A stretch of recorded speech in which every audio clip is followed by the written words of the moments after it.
Well, boys, looks like you started the fun without me. You're all sick. Every last one of you. We're going to need a bigger gun. What's the matter? You scared of things that go boom, boom?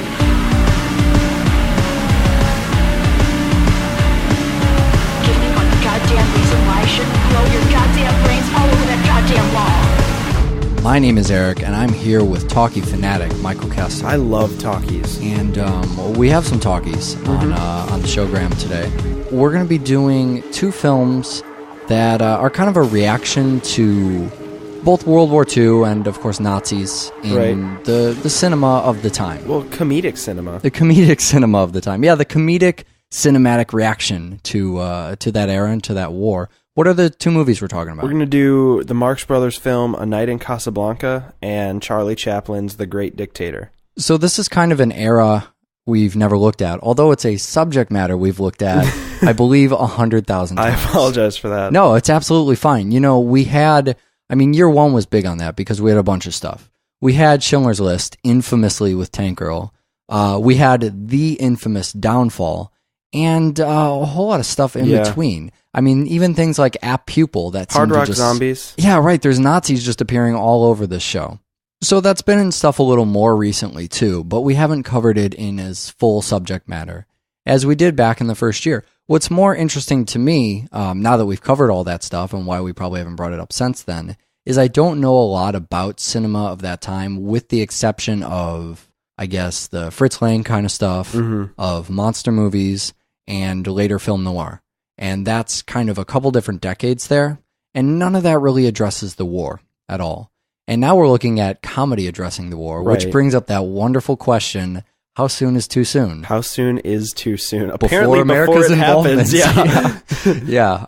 Too soon doesn't exist. Doesn't exist. Yeah, it's pretty amazing. So we're gonna learn all sorts of brilliant things by looking at these movies. So anybody who's not familiar with anything that's ever gone on the planet, we're going to spoil these films. Yeah, we're going to tell you who won the war. We're going to tell you who was involved in the war. We're going to tell you who flew planes into whose boats. So we're going to spoil both of them. Both the wars? Sure. Yeah, we'll spoil the wars. We'll spoil the films. And the films as well. The Marx Brothers movie, A Night in Casablanca, is going to be a little bit more Marx Brothers centric, and the Chaplin film will be a little bit more Hitler centric, despite the fact Hitler himself never appears in the film. Yeah, is not portrayed in the film at all. Can I also give people just a really quick cheat sheet? Don't be embarrassed if you don't know this, and we're Americans. I don't expect the rest of the world that listens to this podcast to know this. But hey, so World War II starts in 39, America's involvement in 41, ends in 45. Right? Night in Casablanca was 46, maybe 45. I think 46 is right. So we're looking at about the end of the war. But Great Dictator is 1940. Yeah, so we're looking at before the United States involvement. Now, the two events that correlate with that are Hiroshima, a 1945 dropping of the bomb, and then in 1941, Pearl Harbor, which historians might say provoked the United States to go into war. Historians might also say that Charlie Chaplin's speech at the end of the movie provoked that, but we can look into that when we actually talk about the film. Why don't we start with A Night in Casablanca first? Hey, that's a good idea. So I have this feeling about the Marx Brothers, and let me share this with you, and you can tell me if you think this is accurate. It kind of feels like the Marx Brothers, their routine, especially in their later stuff. I don't know a ton about the Marx Brothers. I haven't seen a lot of it. Yeah. But what I have seen all follows a very similar pattern, in that they're a sort of variety hour. Yeah. They have these sight gags, they have one-liners, and they have musical performances. Yep. And they have this sort of mixed bag of talent between the three of them, or maybe four of them. Depending on when you're watching the movie. Right. If it's the Duck Soup era, I guess we have four of them. But that was the last one with four Marx Brothers, and after that it was the three. And so I wasn't quite as aware of their musical talents before I actually saw A Night in Casablanca. And that was pretty mind-blowing. Yeah, it's really cool. But maybe we should kind of give a rundown of the three of them. Sure. So how would you describe Harpo? Let's go there first. Harpo, he always seems to be the poorest one. He looks like a homeless man. Sure. 100% of the time. Well, when you start Night in Casablanca, you start thinking, what is this guy? He holds up buildings for a living. Yeah, he must be the poor one. Holds up buildings, brushes shoes, and never ever speaks. Right. Everything he does is all sight gags. It's all pantomiming. There's some charades that they do literally in just about every film. Yeah. I've seen, I think, 6 or 7 Marx Brothers movies, and I think maybe one doesn't have that charades gag between Harpo and Chico. Yeah. That gets real annoying, real fun, with all the whistling. Well, it's exhausting. Yeah. And, the Groucho stuff's a little exhausting for me, too. As I watch these films, it's weird. Chico always serves the kind of the point of, I get a break when I'm with Chico. He's the straight man. The almost. other two, he's the straightest man. Right. The other two wear me down. I don't mean that in a bad way. I just mean I'm literally exhausted. I'm panting. I have no breath by the time they get done with a routine. I'm, desperately trying to get through figuring out what they're saying. Yeah. Or when we're going through stuff like charades, if you realize it and the other character doesn't, and then you're shouting at the TV, it's like watching a frustrating game show at that point. So Harpo's a bit more of a mime. He falls into a bit more of a, I guess it's sight gag stuff, and it's kind of a clown routine to it. It has the most, circus aspect. Sure. And that's what I really like about the characters that Harpo does. It's weird, as we were watching this, I started thinking, a couple of years ago we did Penn and Teller Get Killed. And I mentioned many a time that I'm a huge Penn and Teller fan. And I see a little bit of Teller in Harpo's stuff. Teller is, his performance is a lot different. He's really sly and he's very smooth, and he absolutely earns the respect of an audience. Yeah. Because he's the one, and Penn, jokes about this all the time, that does all the magic. And Penn just makes loud noises at that. And Teller's really good at that stuff.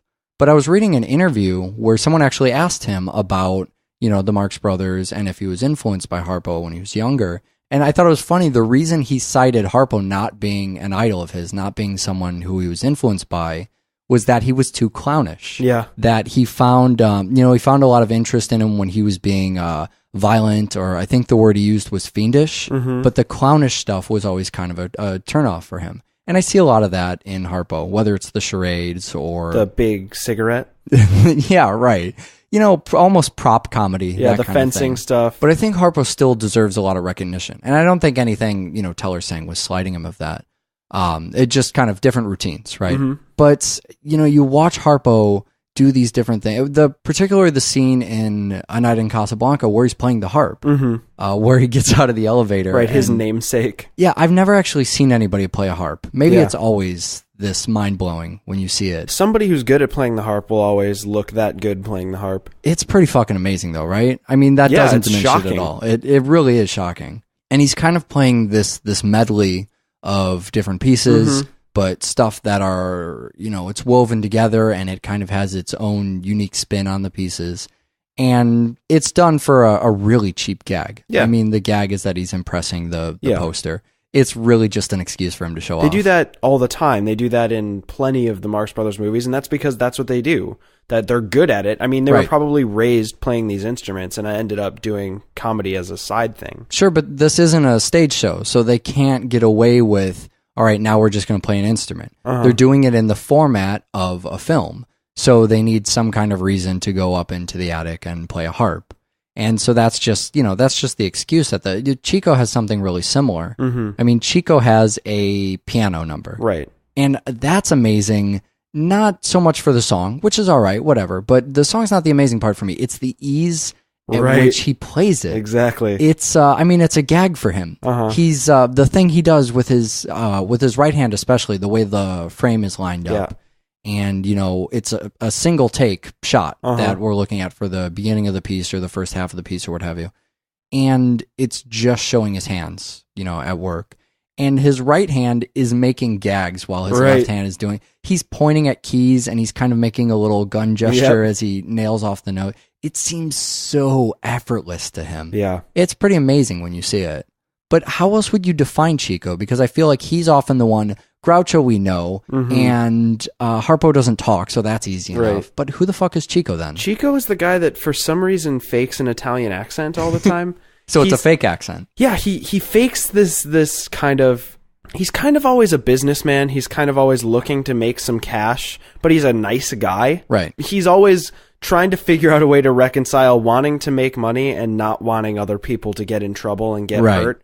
He's usually an accomplice to Harpo and Sure. usually an enemy to Groucho. Yeah, That's right, usually right. how it pans out, that he and Harpo will do double gags together. In this film, for example, they do the whole thing in the nightclub, Right. where they just set up tables, and Groucho's kind of off doing his own thing.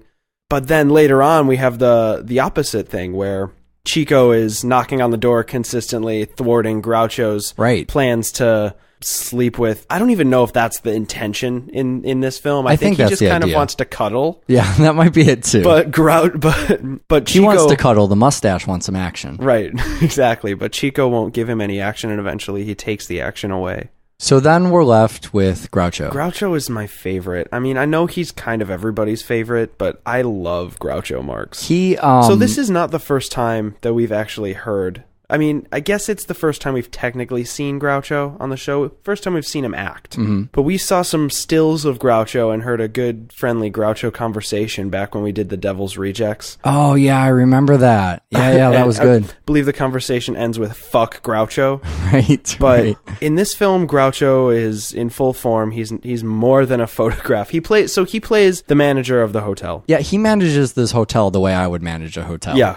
I love it. He runs this thing. He's talking about changing all the numbers. He's fucking with the patrons. It would be this great performance art to show up and do that. You can tell even just in playing that part, they're still thinking performance art as they're making actual fucking art, Right. as they're making a movie. Yeah. He shows up and Groucho always plays a womanizer. He holds tight to a penny. He's a jerk. He is not looking out for any. He's a shark, you know, but he's also very poor. Yeah, right. And he walks around in oversized suits and with a hunch for some reason. Yeah. And my favorite thing about Groucho Marx is that he always one-ups everything everyone does the Sure. entire ad nauseum. Right. Don't mean like, oh yeah, he sure does a lot of it, but that makes him lovable. It's annoying as hell. That's the objective, right? Exactly, and I love it. And it's not always one-liners, as I noticed in this film. There was a two-liner that somehow snuck in. It was a one sentence, two jokes. Yeah, with the sitting on her lap because the dog can stand twice as well as him. Right. I think my favorite one from the movie, and I want to get to that womanizing stuff because I think that's pretty interesting with the Marx Brothers stuff and kind of that whole era of film. But where he's talking about, he goes to the dinner, he asks her, what will you have? And she says, champagne.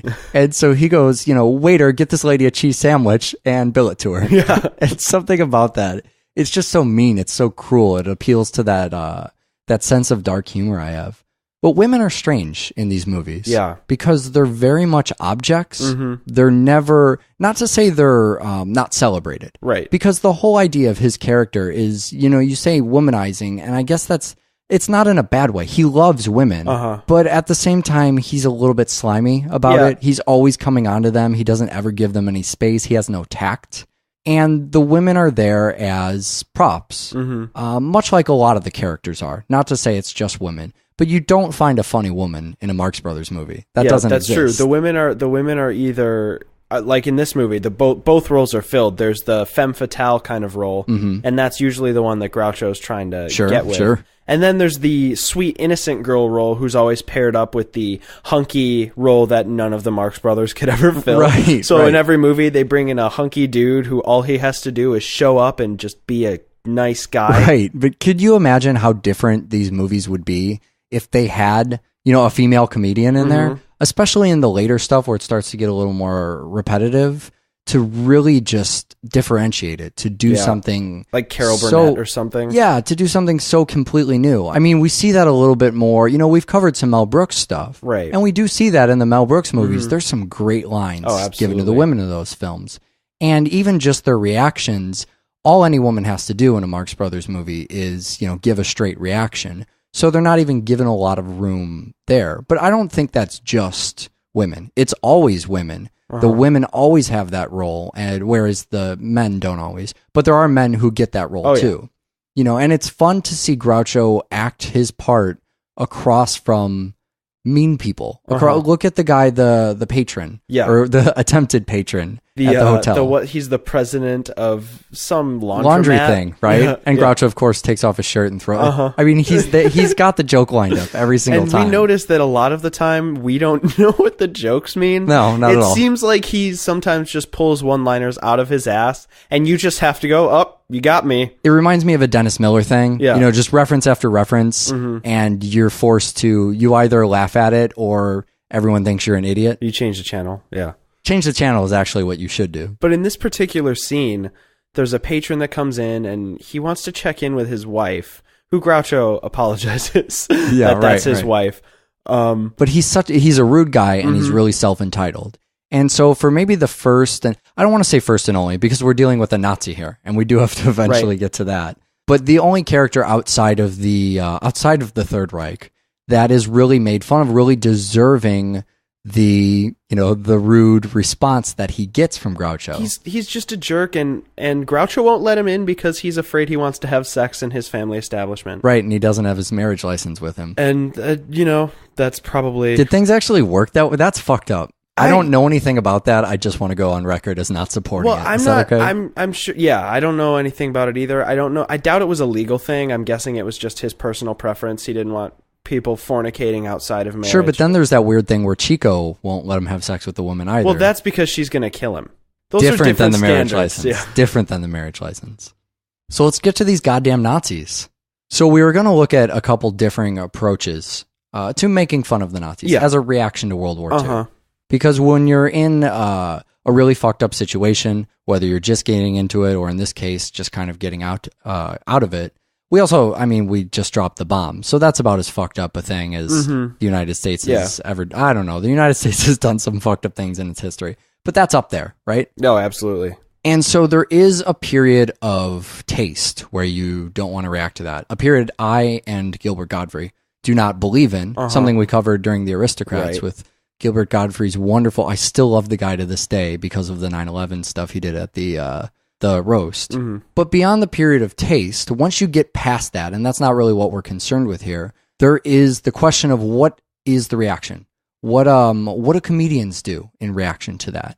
You know, after 9/11, what did The Daily Show do? How did it start covering that? You know, how do comedians talk about tragic events? And with the Marx Brothers, this was still in a reactionary period where we still needed to say, hey, fuck you, Nazis. That still needed to happen. And so to look at how they treated that, especially in contrast to when we get to The Great Dictator, I don't want to say they pulled their punches here, but I feel like this was a lot lighter. Yeah, it's a weird look at Nazis, especially this close to the actual war going on. Right. Because the Nazis just kind of a meanie. And I mean, he's killing people, he's poisoning people, but he's just poisoning them. It's not a big deal. He's a jerk. And he's a jerk, and he's got a scar, and he's constantly being befuddled, and there's all this. Right. He's just he's a total dork the whole time. They set up and humiliate him throughout the film. He just becomes, the end of every single gag. Right, and granted, he's wanted for being a Nazi and such and such a thing, but they never really come out and go, this guy's a Nazi, Nazism is wrong. They're like, this guy's a Nazi, also he's a buffoon. They make a buffoon out of him. That's exactly what they do. He falls for fucking everything in the movie. He is the mark for everything. And in addition to that, you even have pieces where he starts to look like he's insane. Where we start to see, we just want a bad time to befall him at this point. The scene where they're in his dressing room and they're moving from place to place. They're constantly unpacking. Yeah, making him think that he's going fucking crazy. And this is toward the end of the film where we just want to pick on the Nazi. Yep. I get the feeling that this is less of a reaction to World War II. This is less of where The Great Dictator will talk about that opening up comedy for World War II. I think this was more, we need to break the taboo of talking about Nazis in cinema. Right. We need to break the taboo. We need to make it so that they can just be a punching bag and everyone will be comfortable with that. Yeah, because it's certainly not that the Marx Brothers, Groucho in particular, honestly, I want to say that I know all the Marx Brothers hate Nazis. I could say that, and then if I was wrong, I'm sure I'd get called out on it. But what I can say for certain is that Groucho did a Charleston on Hitler's grave. Right. So not a big fan. It's not kind of, well, let's not be too hard on these guys. They hate him. They fucking despise him. But that's not the place. It's not the time to hate and despise Nazis in a comedy film. Yeah, I think it becomes more a question of how do we add our own particular, what are the Marx Brothers going to say about World War II? What do the Marx Brothers have to contribute to that reaction of World War II that hasn't either already been done or is appropriate for the time, or that they're most well suited to do? Yeah, exactly, because they have an audience. They're not just starting. They've been around. Exactly, they're in a position for this. Yeah, they can't come out and be dangerous and shocking anymore. That would absolutely ruin them as performers. It might not even be. It's not what their particular breed of comedy calls for. It's more of a Chaplin kind of thing. And it's probably not the time and place for that. Whether that was already done a bit earlier or needed to come in a lot farther after that. Much like when we talk about exploitation films and, the werewolf women of the SS kind of thing, where we're just putting Nazi women, sexy, crazy striptease stuff in movies just to show Dead that... Snow did it too. Yeah, absolutely. There was no need for them to be Nazis. Yeah, no. So we're just talking about Nazi gold. That just comes up every once in a while. But there's these phases then to dealing with grief, dealing with war, and dealing with taboo subject matter. And this was one layer on what would, go so completely insane to today's modern day approach, where you can make a Nazi joke and it's years past and everybody's completely okay with whatever fucked up reference. By the time we get to the Russ Meyer stuff when we covered Up, then we're really trying to push people's buttons with it. Then Hitler takes it up the butt. Yeah, then it's just a lone man using Nazis to push people's buttons, and he offends a couple people, and then everyone else uses that as a precedent to say that was the worst fucking thing that ever came out. So that's way later in 60s, 70s when we're dealing with that, whereas the Marx Brothers is still the popularization of using the Nazis as a punching bag. But they're certainly not the first comedians to make fun of Nazis. If ever there were a way to be too soon on making fun of Hitler and World War II, if you could pick a year, 6-year span of World War II on planet Earth, what year would you say would definitely be okay to start making fun of Hitler? Oh, 1940. Okay. Well, the funny thing about the Chaplin stuff, I guess we're just going to start talking about the Great Dictator, right? Because we have to. The funny thing about Chaplin is the fucking mustache, okay? Yeah. So the mustache might have been what led Chaplin to do this movie. I've seen Chaplin talk a little bit about how he was really personally kind of torn up. He had personal demons in regards to the fact he looked like Hitler and they had a similar birthday. And, to think about the what he considered kind of his side of what was a coin. Right. So Chaplin has a history of being a comedian and being laughed at. And then fucking Hitler comes out and copies his shit with his stupid mustache. And it turns out that Chaplin had been making fun of Hitler before Hitler was even in power. Take that, Hitler. Right. And the same thing, I don't know. Unfortunately, we couldn't do a triple feature today because there's also a Three Stooges film where Moe is Hitler because they have the same haircut. Yeah, sure. Why not? But, I'm guessing it's the same thing. If you're thrust into a situation where you look like Hitler, you just have to be Hitler now. People are waiting for him to do it. So this is it's a film from 1940. It's written, produced, starring, directed, and has some music by Charlie Chaplin. And while he didn't exclusively do 100% of all, 5 of those things, he certainly did 200% of the acting of the starring role. Yeah, and so he has, dual roles in it. I mean, he's doing a lot of work here. Chaplin was one of the people that really held out the longest. I guess he was the man. He was the guy. I'm sure there were some lesser actors that nobody cares nowadays. About. Right. But he was the guy. So, of course, we're referring to talkies, right? We're referring to when movies added sound. And we talked a little bit about that way back when we did Fritz Lang's M. Because it was one of the first, I was going to say mainstream, but I don't even know if that word existed back then for what we're talking about. Widely known movies, I guess, that had some kind of component to sound to it. And we, when we watched that, we noted that there was a lot of periods where it was still a silent film, much the same with The Great Dictator. Yeah. Even in Chaplin's performance, he's doing a lot of these bits that were probably written, years before The Great Dictator. Stuff like the shaving routine or the fucking globe balloon thing that we'll get to. Or the bomb, when the bomb is spinning. Yeah, right. That are little silent performances, almost little vignettes in their own right that are thrown into this larger, really what is an epic movie? Yeah. A movie that starts with World War I and continues before the Americans joined World War II. So what's Chaplin's deal for not wanting to be in a talkie? Why do you hold out so everybody else is doing it and he's thinking, this talkie thing, it's a phase, it'll pass? His big problem was that he was afraid that talking would ruin the tramp. The character, his big character the barber is basically the tramp. When the barber gets hit on the head with the pan, that's when he's the tramp. Right. But he was afraid it's self-preservation at that point. He was afraid that would ruin the character of the tramp and that he didn't have the right voice for what he wanted to do. It is weird hearing his voice, though, isn't it? It's absolutely bizarre hearing his voice. But when he gets fired up, especially, not the first time he's Hitler, or the character that resembles Hitler. We know it's not. Those same fucking people who email us about 28 weeks later not having zombies, they're going to be the ones who email us about Hitler not being in this film, right? Yeah. Fuck those people. I didn't even bother remembering the character's name. It's just going to be Hitler, all right? Everybody knows who I'm talking about. The first time you see him as Hitler, and he's talking about sauerkraut all the time, and it's a funny, albeit a little long, but funny part of the movie. The second time we see him kind of in that same position, it's just an interjection when we're dealing with the ghetto and when we're dealing with the barber and all of the Jews. We just see an interjection of him yelling. Yelling into these microphones, yelling out to the crowd. Right. And we see him get pretty fired up toward the end, too. And his voice is a lot different. He's got a lot more of, it's obvious authority, it's command, but there's some fire there that you don't see when he's on the complete opposite side. I think he's trying to show a large spectrum. He's trying to show he can do some things with his voice.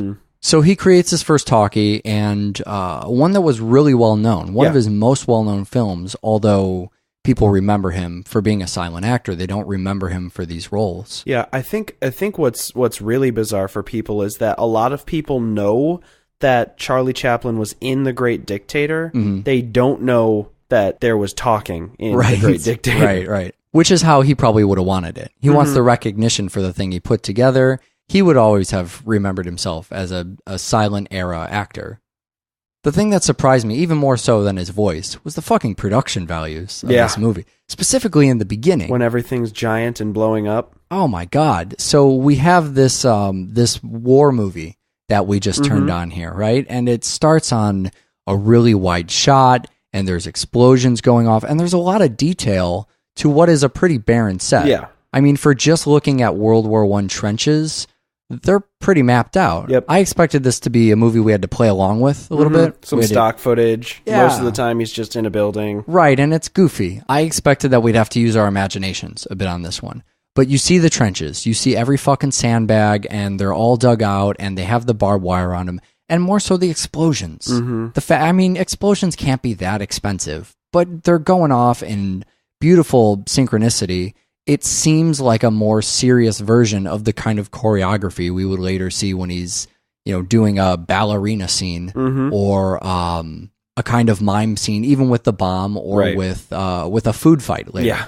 So we kind of move away from World War I really quick, but not without this wonderful plane scene. Yeah. That it ends up being very integral to the plot of the film because that's where the barber meets Schultz, and then ends up being like a huge plot point as to why the Nazis don't bug the Jews on this particular block. Exactly. This, that, and the other thing. But it's a hilarious scene where essentially he abandons his post defending the line. Right. And this was after the giant gun. Right. I don't know wars very well because I'm a fucking pacifist, but whatever that giant, magnificent, beautiful, terrifying, awful human destroying device is, it's gigantic. Yeah. And they somehow make it comical. And I love that thing. It's huge and it's scary, and I'm surprised it takes up the whole fucking frame. Yeah. And so he goes in this plane, and that whole section of the movie, it's just packed with gags. Yeah. And it's incredibly enjoyable. But then they crash. Yeah. That's a little fucked up, isn't it? Very violent crash. Yeah, I wasn't expecting that to be as messed up as it was. Yeah, it's a really violent crash. And they land and find out, in my head, they find out that because he abandoned his post, they lost the war. Right. Because that's what happened. The other army moved in because there was nobody defending that section of the entire country, and Boop, we lost the war. Thanks for flying upside down the whole time. You played StarCraft, that's all it takes. Dude, once they take out your bunker, it's all shit from there. But when we eventually get the Hitler stuff, when we have, the setup of what is this movie's version of Downfall, showing us the inner workings of the Third Reich. And the things I love the most about this, I mean, their kind of set design is great, and this huge desk he has, and he can't fucking get a pen working ever, and for some reason that's hilarious. 2-second paintings. Yeah, the 2-second. The idea that he's manipulated all this art, that there's still the thinker, but he also has his hand in salute. But what I really love is bringing him new technology. Yeah. It almost feels like a Bond film. They're constantly, they bring him a bulletproof uniform, and he shoots the guy, and, we're expecting some kind of gag with this. He shoots him in a part the uniform doesn't cover or whatever, but he shoots the guy, and the guy just dies. And, that didn't work. Fuck you guys. Get back to work. Or then you have the parachute hat. The parachute hat doesn't even make any fucking sense. But it's just this guy in a stupid hat. And anytime your visual joke can involve a stupid hat, I mean, you should probably go for that, right? Yeah, it becomes 10 times funnier. Stupid hats cinema needs to be full of stupid hats. And so the guy jumps out the window. There isn't a splat, although they could have exploited their newfound sound to do that. And he looks up and realizes the failure. There's even, a scene where the general comes in and is talking to him about the new poison. Right. Hey, we've got this new poison. It's going to kill everybody. This guy is really excited. Yeah. He's just created this new piece of technology. And, it's a little fucked up because it makes you think about, we're in an era now. We're watching this before the bomb. This is the 1940s. And people may be aware that there's some fucked up technology that's being worked on, but it's really before a lot of the Manhattan Project stuff. And obviously far before we drop the bomb. And so, we're creating these ways to kill people, which are fucked up. However, in your day-to-day 9-to-5 science grind, you're thinking about how to create this chemical combination. You're trying to solve a puzzle. And when you invent a piece of technology, you're really excited about it. So I like that they're showing this because I don't know if the reaction really in the labs was that much different from this guy's reaction. Right. They probably tried not to think about it. They had to put that out of their mind, or maybe they didn't, because they were fighting for what they thought was a good cause. Right. So they're thinking, all right, we've got this thing. It's going to kill all the Jews. Hooray. We've mixed the perfect concoction. They have some kind of pride in it. And it's moments like that where they force us to consider the pride of creating a weapon to decimate, millions of people. That's pretty fucked up right there. That's something that you climb a curtain over. Okay, what the fuck happened there? I don't know. For some reason, Hitler climbs a curtain. He gets told he's going to be a god. He gets giddy, prances over to the side of the room, climbs a curtain, and it doesn't get better from there. It does get better. It does actually get better. It doesn't make any more sense for a little while. Yeah, we get what is really akin to from the previous films, one of the like show off look, I can play the harp scenes. Right. Where it's kind of Fantasia. It's this piece kind of makes me think of Hitler dancing with a balloon globe. Sure. At this point, it starts to border on, with the Mel Brooks stuff, we talked about the producers. From the producers, of course, Hitler in Springtime, which was always a hilarious idea to me. One of the things I really love about the producers. But seeing Hitler prance around and seeing Hitler throw around a balloon globe, which is pretty funny on its own. A lot of the things Hitler does, I mean, the banana gag is amazing. I don't know why. He just unpeels a banana and then rips it out and then throws them both away. Yeah. These little strange, some of them are flamboyant, some of them are just nonsensical. When he gets this balloon globe back over to his desk and starts kind of posing on the desk and eventually hits it with his butt and it comes back down. And the first reaction, we actually showed this to somebody immediately after seeing the movie. You and I saw it and kind of looked at each other. Yeah. Did that just happen? And the same reaction happened when we showed it to somebody. It goes up for the first time. Did that just happen? And then they do it again because they know everybody is turning to each other and going, did the movie really just have him bounce that in the air with his ass? And so he has to do it one more time just so everyone can say, oh yeah, he did just bounce that in the air with his ass. That's fine. Hitler's not the only character in the film that's suspiciously paralleled, within the story. They also do Herring, who is Goring, and Garbage, who is Goebbels. Right. And then they do Mussolini, except it's what, Benzino Apolloni? Napoloni, I think there's some combination of Napoleon in there too. Yeah, that's probably what it is. Or maybe he just doesn't nap with anybody. This is where we start to get a lot of the mocking the dictator time. We've been spending a lot of time with the Jews before this. And hanging out with the Jews. I eating think some coin cake. Coin pudding, actually. Sorry. We got to set up the resistance, you know? So Chaplin still wants to play a sympathetic character, but eventually realizes people are going to the great dictator to see him make fun of Hitler. And it's something that, you know, at the time, a lot of people gave him shit for. Maybe were scared for him or didn't think it was the appropriate time for it. But he said, you know what? It has to be okay to mock Hitler. I mean, that's almost verbatim his words. It has to be okay to mock Hitler. And so it's something he wanted to do. And I love seeing him next to, you know, another head of state in these positions where they're trying to get him to be higher up than this guy, literally, physically higher up than this guy for photo ops. And they're just showing, this is the Marx Brothers part. This is the part where we see what a buffoon Hitler is. This is kind of the hitting the Gestapo on the head with frying pans thing that we got earlier. But now we're just in full force making fun of Hitler. Up until Hitler gets apprehended, I guess, and then they switch roles. He gets arrested for floating in a tiny boat. There's an inevitable role switch that has to happen, right? And it happens so close to the end. So going into this film, I had read really just one thing. And I don't recall whether it was that the speech at the end was too long or that it was too overbearing. But the whole time I'm watching the film going, okay, the speech has got to be coming up. I'm looking at my imaginary watch because I actually own a cell phone. Sure. And I told you before, I'm an Atlas Shrugged guy. I'm waiting for a 45-minute Who is John Galt speech. Yeah, exactly. I'm thinking it's going to be insanely long. The second half of the movie, right? That's going to be the speech. And the clock is ticking down until there's, maybe 5 minutes left? Yeah, maybe 10. And that's when it happens. Yeah.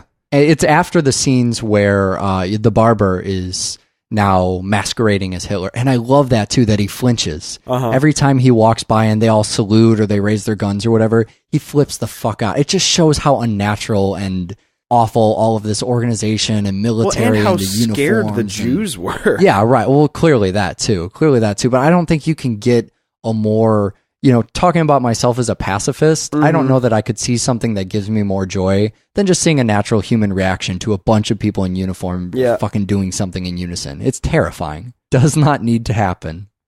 So I guess we should talk about this speech a little bit. Yeah. But I don't think the speech is nearly as controversial. I didn't think it was necessarily too long. No, I didn't think... I felt like it was overblown. I didn't think it was a big part of the... Oh, you felt like the reaction was overblown. Yeah, I felt like everybody's reaction was of the speech. I thought it was fine. It was not too long. Yeah, I got the feeling that a little bit of it, as I said earlier, was almost him showing off. If he's going to come into the talkies, he wants to come in a big way. Right. How do you feel about the content of the speech then? I can probably agree with a lot of it. A lot of it is don't let Nazis hurt people. Sure, right. It's pretty safe. I'm down with don't let Nazis hurt people. I'm down with don't just do stuff because people are telling you to. I'm okay with people need to be nice to each other. Well, yeah, he kind of opens with we all want to help each other. Human beings are like that. I mean, it's hard to disagree with that. Yeah. All the really simple fodder, if I put this in a speech, people will agree with me stuff. I mean, obviously I agree with. There's a lot of machinery is bad for you that I don't dig. Yeah, a little bit of that Luddite stuff. Yeah. I think he might be using machinery as a metaphor for the, I want to say he's using it as a metaphor for that thing I said I don't like, the uniformity of soldiers. Yeah, but I think... He's trying to say think for yourself, but he's also kind of making a call for war. I think he's also saying don't make hat parachutes. Yeah. You think that's what that is? Yeah. Can you elaborate on that a little for me? Well, I think it's just a reference to earlier in the film where they start making, you mentioned it, where they make all these weapons. Right. And I think it's just a reference to, the more things we make, the more things can go wrong. Sure, it could be that too. I mean, he acknowledges the plane and the radio have brought people closer together, but who's being helped by a nuclear bomb? Without even knowing the bomb that he was kind of predicting as he's talking about this technology, as he's making fun of the new poisons. This is the moment where I'm thinking, this is the world before the bomb. How weird, how bizarre and surreal does that make this speech? I mean, I'm right there with you on a lot of that stuff I can get behind. The, the stuff about helping each other and not wanting to live by each other's misery, but instead by each other's that's all good. Trying to understand the metaphor of the machine and, to talk about people being cold and heartless as machines, to talk about that kind of cynicism And then also to say, soldiers, don't give yourself to brutes. But then kind of saying, instead of fighting for slavery, why don't we fight for liberty? Right. It's also still including fighting. Yeah. So I don't think he's making a call against war. Right. I also don't know if it's necessarily against technology, although he does make he picks an interesting point to then say, hey, all this technology might be bad. There's all this greed that men have, all the cynicism men have. And also, look how this technology has brought us closer together. That's caused conflict, rather than saying the technology's brought us closer together. That's all well and good, but you know what I mean? Yep. But while it's interesting to kind of think about a lot of these ideas, it's sort of a moot point at this time, right? Yeah, yeah, it is. I mean, we're well beyond World War II. Who knows what he was saying there? It's interesting to read into, but I fear kind of doing the Nostradamus thing to say what was Chaplin predicting? Yeah. There's already enough pseudoscience involving Chaplin, DVD extras, and cell phones. Yeah. We don't need to start reading into his speech too much. But I think everybody knows our ideas on the show, and we heard Chaplin's ideas, and you can kind of make that into... That's the beauty of prose, right? Yeah. Is you can pretty much morph that into whatever the fuck you want it to mean. Yeah, I would definitely say that the lasting impression of this film is Hitler dancing with the globe, and not a poor barber talking about the troubles of war. And Charlie Chaplin going, fuck all you guys, I can do a talkie. That's my lasting impression. That's what I'll always remember from that speech. That's not going to change over time. Oh, Heil Hitler. That show went really well. Yeah, if you want to echo that in an email, that's doublefutureshow@gmail.com. Or leave some feedback on iTunes regarding the show. You want us to cover more of this stuff. I think our last iTunes review is from June. June of 2008, maybe? Yeah. Go on iTunes and leave a review, because the more reviews we get, the more we, show up in the charts, or I don't know how the fucking iTunes algorithm Billboard works. Top 40. Doublefutureshow.com is the website. You can find an old backlog of all the shit we talked about on there. And you can go to donate.doublefutureshow.com, give us some money, and then you could potentially pick out what we do for the end of the year. So we're going to email some people who donate, and we're going to say, hey, what movies do you want us to do? And we're going to pick some of those movies, 2 of them, I guess, and put them back to back at the end of the year. Sounds like a really good idea. And if you happen to subscribe on there, you're also going to be able to email us a little vocal clip thing, and we're going to stick that in the intro on that show. And that's going to be awesome. It's going to be so bad. This is the beauty of creating your own open source intro. Your, I don't want to say public domain. What was it? Creative Commons. That's the term I was looking for. Creative Commons intro. I guess even if we didn't make it Creative Commons, I still could have edited it. This just means people can be doing this at home themselves. Yeah. Let's not give them ideas. Anyways, we have 2 movies we're doing next time. Yeah. So this is another interesting one. There's a lot of weird shit going on this year. There is a lot of weird shit. What weird shit are we doing on the show next time? We're going to do The Exorcism of Emily Rose and the Fourth Kind, which deals with both the possession from the devil and the possibility of alien life forms invading our planet. I got all my humanism stuff out in the Chaplin movie. Uh-huh. I probably need to mention that there is no God, because that just needs to happen every once in a while. Fourth Kind disagrees. It does disagree. Oddly, it's the Exorcism of Emily Rose that doesn't necessarily disagree with that. But we'll talk about both of those next time. I just wanted to mention that while we're going to cover both of these movies, we're not really going to talk about the bullshit pseudoscience in them, which clearly doesn't exist and we don't endorse, as people are pretty skeptically minded ourselves. Right. So don't let that get in your way of watching the films and the stuff that we need to talk about that's beyond that in the films. It's going to be really good. Watch more fucking film. All right, bye. Well, boys, looks like you started the fun without me. You're all sick. Every last one of you. We're going to need a bigger gun. What's the matter? You scared of things that go boom, boom?